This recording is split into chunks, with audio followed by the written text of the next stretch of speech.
Eto na mga boss, kakapasok lang na balita. Grabe si Marcoleta, napahiya. Ginulat ni Pangulong Bongbong Marcos. First time in history, si PBBM lang ang gumawa. Base sa source na nakalap natin sa social media, mismong si Jose Claire Castro ang nagpakita na walang record sa istorya ng pagkapangulo ang nakapag-utos na ibalik ang pera sa gobyerno ng mga nagnakaw. Matatanda ang si Senador Rodante Marcoleta lang ang kumukontrang wag ibalik ng mga diskaya ang perang ninakaw nila sa gobyerno. Todo abogado pa sa dalawa. Kaya sobrang napahiya si Senador Rodante Marcoleta sa Senado. Malaking pera kasi ang naibalik na sa gobyerno. Walang ibang presidente pa ang nakagawa. Ito, sabay-sabay natin pakinggan ang sinabi ni Jose Claire. Tara, panoorin natin to. Good afternoon, Yusek. Yes, ma'am. At ask ko lang po sana kung how should restitution be computed? Sino po yung nagko-compute nun and how sure are we na yun nga po yung amount na naamas ng mga involved sa flood control sa gobyerno? Sa ngayon po, ito ay pinaiiral po ng DOJ. So, hayaan po natin ang DOJ ang magpatupad nito at nasa kanilang diskresyon kung paano nila masasabi na ang mga naibalik na ay sapat o kulang pa. Dahil ang ating pong nadinig mula sa DOJ, nakakapagbalik pero it doesn't mean po na yun na po ang final na computation para sa pagbabalik ng mga kickbacks. O diba, DOJ pa rin ang magko-compute kung magkano ang dapat na ibalik na pera. Tapos pilit pinagtatanggol ni Marcoleta sa DOJ ang diskaya. Eh yun nga ang trabaho ng DOJ.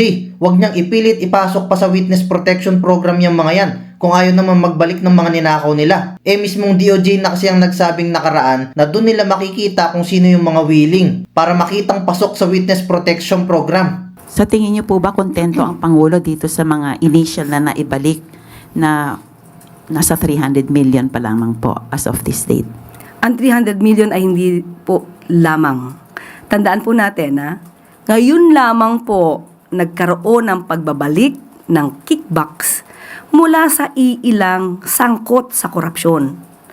Wala sa history. O diba, ito yung sinasabi natin kanina na si BBM lang ang nakagawa. Walang iba sa Philippine history ang nakapagpabalik sa mga magnanakaw ng mga ninakaw nilang pera. Kung meron man, ako po ay inyong bigyan ng katugunan dito. Pero sa ngayon, ang pagkakaalam natin, wala sa history ng Pilipinas na ang mga nagkaroon ng kickback ay voluntaryong nagsole ng milyones na kanilang nanakaw. So, maganda po ito at ini-encourage pa po ng gobyernong ito na lahat ng nais na magbalik ng kanilang mga kickbacks, ibalik nyo na po. Ito ay para po sa bayan.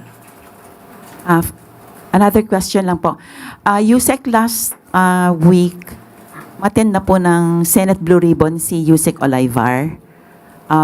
Doon po ay natanong po siya. Subalit, nais ko lang pong malaman, meron din po bang separate investigation na ginagawa ang palasyo? Tungkol naman po dun sa kasama niya dati na na-involved dyan si Yusek Adrian Bersamin, si Secretary Amena Pangandaman at si dating ES Bersamin po. Katulad ng ating sinabi, moving forward po tayo para sa ekonomiya. Ang lahat ng pag-iimbestiga po ay nasa kamay na po yan ng Ombudsman, DOJ at ng ICI. Hi, Yusek. Pinuna po ng ilang senador, in particular si Senator Marcoleta, na maraming mga miyembro ng gabinete yung in acting capacity pa rin hanggang ngayon. Ilang beses na pong sinabi na walang rigodon. Pero bakit hanggang ngayon marami yung nasa acting capacity pa rin? O diba, dahil hindi napigilan ni Marcoleta yung pagbabalik ng mga magnanakaw ng pera, tinitira niya si Pangulo sa ibang bagay naman. Lumipat lang siya. Natanong po natin ang Pangulo kanina. Wala na pong rigodon. Susunod na tanong po, Alvin Baltasar, Radyo Pilipinas. Yusek, good morning. Yusek, babalikan ko lang yung kanina yung una yung binanggit na kada 2 weeks pinamamonitor ng Pangulo yung progress ng mga proyekto ng every agency. And huwag magsusumite ng false report. Meron bang mechanism, Yusek, para ma-double check na yung ire-report ay tama at hindi mali? And sino yung mag-check nito?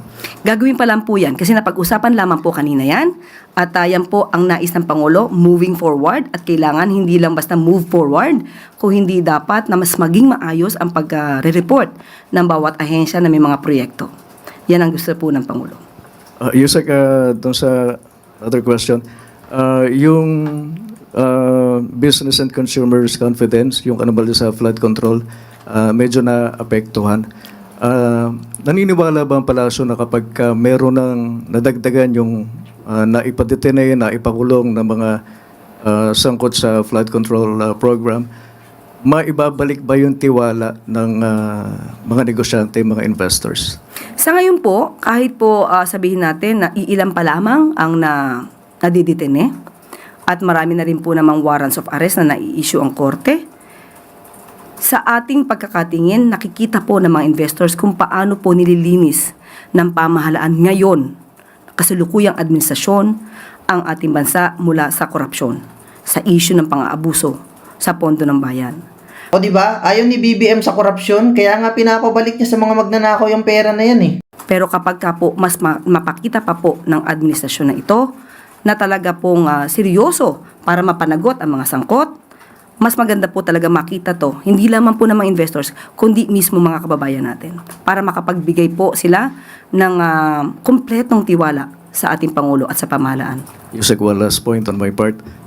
Aside from DPWH, meron bang nababanggit ang Pangulo na mga agencies ng pamahalaan na kinakailangan ng agarang address para tugunan yung corruption issues? Sa ngayon, wala pa pong nababanggit sa atin, pero given the situation, binanggit na po natin ang ayaw ng Pangulo na ma-issue ang ibang mga ahensya sa korupsyon.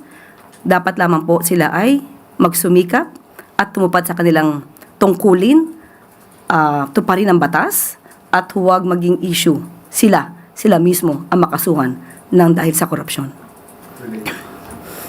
Salamat po. Yes po, Ivan Mayrina, GMA. Ma'am, i-follow up ko lang yung nabanggit, yung tanong tungkol dun sa sinabi ng Pangulo na huwag magtangka na magbigay ng false report. To whom was that statement addressed? Sa lahat, Were you present in the meeting, ma'am? yes. How would you characterize the tone of the President when he said that? Ito po ba ay warning or was it a firm instruction? Paano po? Ang sinabi niya, kapag nagkaroon ng report, ayaw niya po na dahil lang sa magkakaroon ng monitoring every 2 weeks, ay maliin ang report o papogiin ang report. So ayaw po ng Pangulo na maling report. So, presumably meron din pong paraan ng Pangulo by saying that may paraan siya para mas tutukan itong mga proyekto ito. Hindi na mauulit yung mga dati na sinabi na nagawa ito pero hindi pala. Yes, yan po ang gagawin ng Pangulo at iuutos po yan. Salamat. Salamat po. Reminder lang po, one question, one follow-up. Next question po, Maricel Halili, TV5.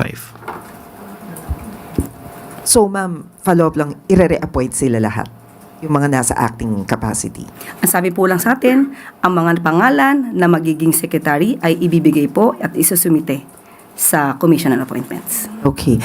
Ma'am, just a quick follow-up lang dun sa 2 weeks na report. What will be the consequences kapag hindi authentic or mali yung report na ibinigay nila sa Pangulo? Una, depende mo yan.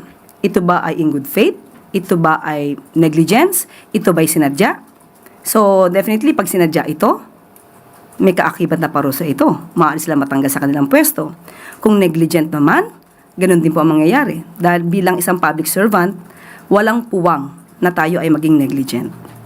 Hanggat maaari, pagbutihin ang trabaho para sa bayan. Ma'am, last na lang, may we have your thoughts about the petition filed by former Congressman Zaltico? Sabi niya kasi doon na parang political vendetta and unproven conspiracy yung nangyari sa kanya. Umuwi muna siya sa Pilipinas. Next po, Mads Moratillo, Net25. Yusek, good afternoon.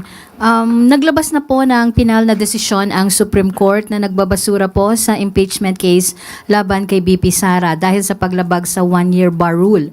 Ano ang opisyal na posisyon ng palasyo dito at paano ito maapektuhan ang legislative agenda ng administrasyon?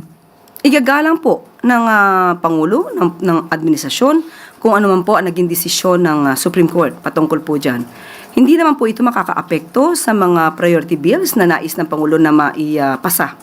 So, muli, ang Supreme Court po ang siyang final arbiter ng mga legal issues. So, nirerespeto po yan ng Pangulo. Yusek, follow-up. May panawagan po ba ang palasyo sa Kongreso, particular sa Kamara, na sa kanilang planong mag-refile o baguhin ang kanilang rules sa impeachment? Trabaho po yan ng Kongreso. Hindi po makikialam ang Pangulo. Yusek, last one. May mga nagsasabi pa na ang ruling ng SC ay dahil sa technicality lamang at hindi pa vindication para kay Vice President Sara.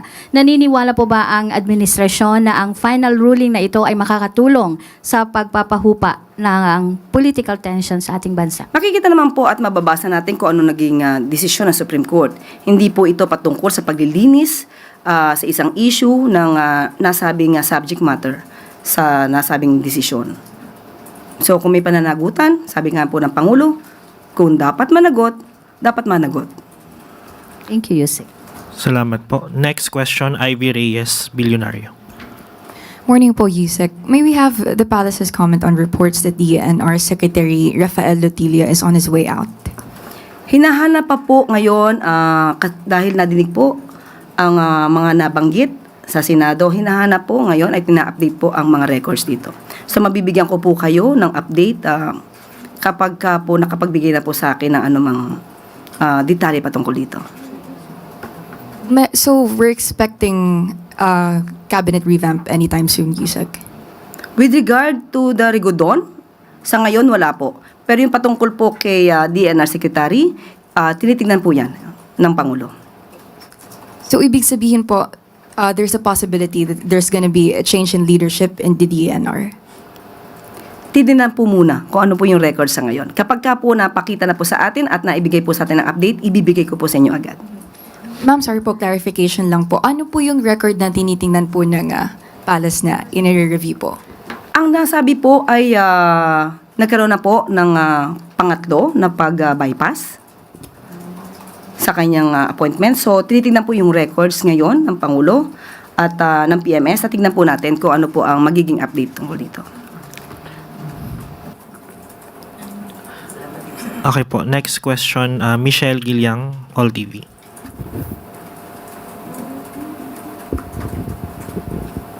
Hello po, good afternoon, Yusek.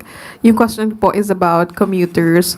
MMDA and the DOTR have opposing views regarding the proposal to allow high occupancy vehicles on the EDSA busway or basically allow carpool on EDSA busway. Given that the DOTR has cited the President's directive to make it commuter-focused and pro-mass transit, may we ask if Malacanang will step in to clarify or issue guidance on this matter? Should it be exclusive to buses or be open to cars as well? Nakausap po mismo natin si MMDA Chair, Don Artes, patungkol po dyan. Niliwanag niya po ito. Wala pong opposing views between MMDA and DOTR. Ang sinabi po sa atin ni Chair Don Artes, itong sinabi na maaaring magamit pa ng ibang mga pribadong sasakyan na maraming mga passengers ay isa lamang opinion or suggestion mismo ni GM Nick Torre. Pero hindi po ito ang kabuuang opinion o isasuggest po ng MMDA. So maganda pong suggestion yan, pero maliwanag naman po kung para saan ang EDSA busway. Okay, so right now po kasi ang MMDA, they are studying the proposal to allow carpool on EDSA busway. Sa tingin po ba ng palasyo, kailangan po mag-clarify ng palasyo kung EDSA busway should be exclusive to buses para sa mas maraming pasahero po ba or be open po dun sa mga vehicles na high occupancy? Bigyan niya po na. Bigay po muna nila kung ano yung inaral nila at saka po magdidesisyon ng Pangulo. Alright po. Ngayon kayo bilang Pilipino, ano ang masasabi nyo at reaksyon sa balitang ito? Mag-iwan kayo ng komento sa ibaba at atin niyang babasahin isa-isa.